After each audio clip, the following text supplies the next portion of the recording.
अहम अपडेट शामिल करें। आपको बताएं कि वजारत इत्तलात का कलमदान सीनियर वजीर शर्जील मेमन को सौंप दिया गया है। जी हाँ, इस वक्त वजारत इत्तलात के कलमदान से मुताल्लिक अब नोटिफिकेशन भी बाकायदा तौर पर जारी कर दिया गया है। वजारत इत्तलात का कलमदान सीनियर वजीर शर्जील मेमन को सौंप दिया गया है, जबकि वजारत इत्तलात के कलमदान से मुताल्लिक अब नोटिफिकेशन जारी कर दिया गया। अहम खबर दे रहे हैं इस वक्त आपको, वजारत इत्तलात का कलमदान सीनियर वजीर शर्जील इनाम मेमन को सौंप दिया गया है, जबकि वजारत इत्तलात के कलमदान से मुतालिक नोटिफिकेशन भी जारी कर दिया गया है। वजारत इत्तलात के कलमदान शर्जील इनाम मेमन को सौंप दिया गया है और इससे मुतालिक नोटिफिकेशन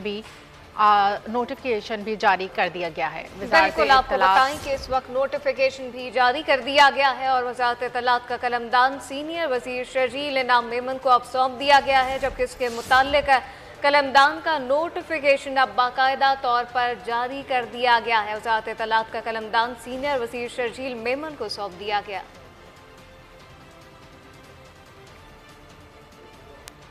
PP 54 से मुस्लिम लीग नून